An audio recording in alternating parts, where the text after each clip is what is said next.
Halo teman-teman semua, perkenalkan nama saya Davin Leonardo. Saya mahasiswa dari Universitas Atmajaya Yogyakarta. Pada kesempatan kali ini, saya beserta dengan teman-teman saya membuat video penyuluhan ini yang dimana kami merupakan mahasiswa KKN dari Universitas Atmajaya Yogyakarta kelompok 89. Pada kesempatan kali ini, saya ingin berbagi pandangan saya kepada teman-teman semua mengenai pentingnya persediaan air bersih dan bagaimana cara kita dapat memberikan penyediaan air bersih kepada masyarakat ketika musim kemarau terjadi.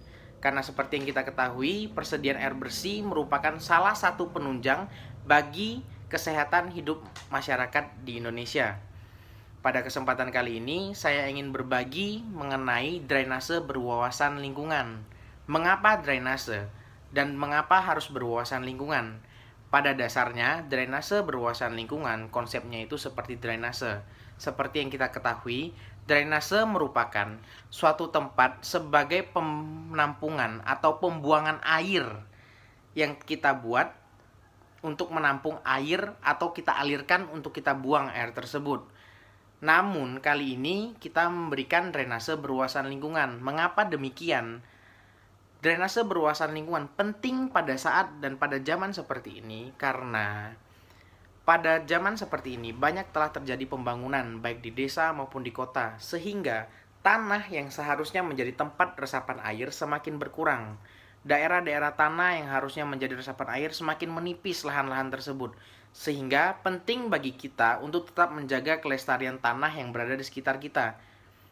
Sehingga dibuatlah drainase berwawasan lingkungan yang dimana kita dapat mengontrol, kita dapat menampung, dan kita dapat mengoptimalkan persediaan air bersih kita di masa mendatang. Karena seperti yang kita ketahui bersama bahwa Indonesia memiliki dua musim, yaitu musim penghujan dan musim kemarau.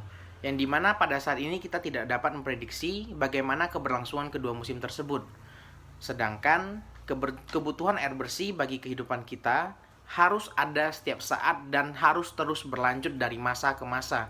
Sehingga daripada itu, maka diperlukan adanya inisiatif dari kita untuk memiliki sebuah persediaan dalam skala besar, terutama ketika menghadapi musim kemarau. Sehingga kita ketika menghadapi musim kemarau, kita telah memiliki persediaan terutama dari segi air bersih.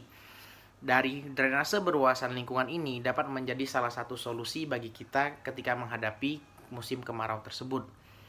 Nah, salah satu penerapan yang dapat saya berikan, dapat saya ceritakan dan dapat saya sharingkan kepada teman-teman semua ialah pembentukan PAH. Apa itu PAH? Yaitu penampungan air hujan. Mengapa pentingnya pembuatan air PAH tersebut? Hal tersebut dikarenakan daerah resapan yang semakin berkurang.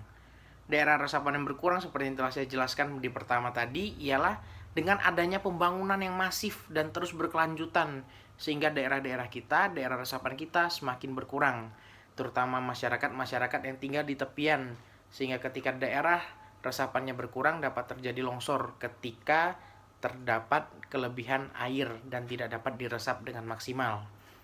Sehingga daripada itu diperlukanlah drainase berwawasan lingkungan sehingga kita dapat menampung air bersih yang berasal dari air hujan dan kita dapat memaksimalkan hal tersebut dengan drainase berwawasan lingkungan tersebut sehingga kita dapat menjaga kelestarian lingkungan kita dan tetap dapat memiliki persediaan air bersih pada saat musim kemarau datang dan kita telah memiliki persediaan tersebut.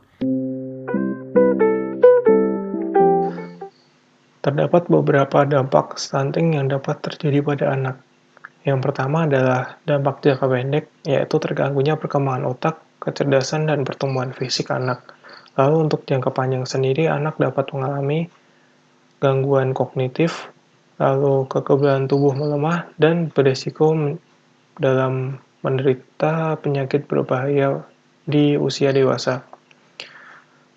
Lalu terdapat dampak lain seperti kondisi anak akan cepat mudah lelah dan kecerdasan anak di bawah rata-rata teman seusianya. Lalu bagaimana untuk mencegah anak sehingga tidak mengalami stunting?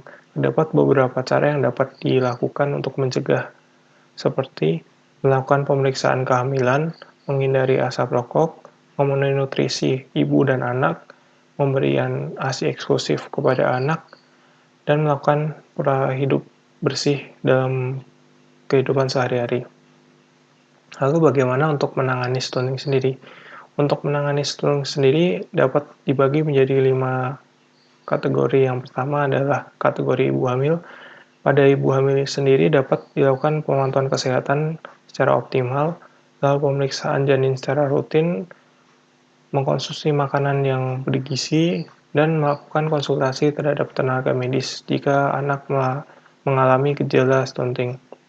Lalu untuk balita sendiri dapat dilakukan sebagai contoh pemberian makanan yang bernutrisi dan memiliki vitamin tinggi, lalu menyediakan pelayanan kesehatan bagi anak, pemantauan terhadap berat dan perkembangan tubuh anak balita.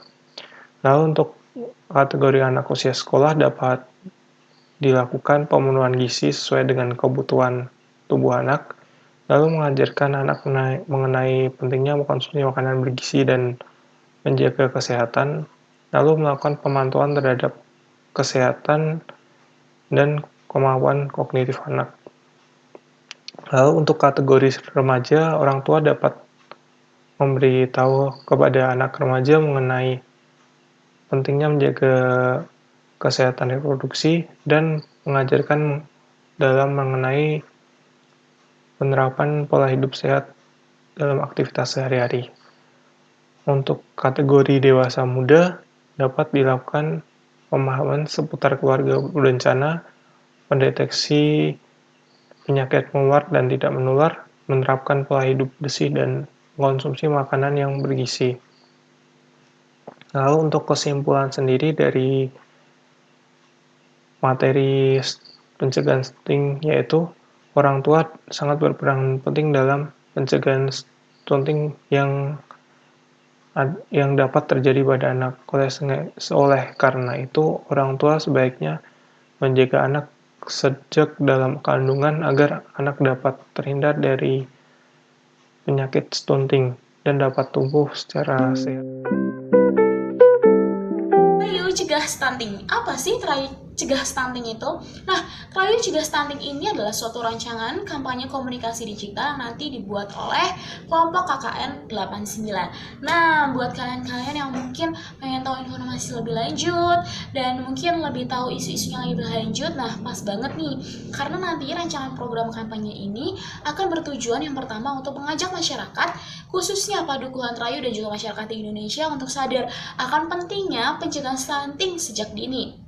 Dan yang kedua, kita akan memberikan informasi, isu-isu seputar stunting atau gejalanya seperti apa, dampaknya kayak gimana, dan apa sih yang harus kita lakukan.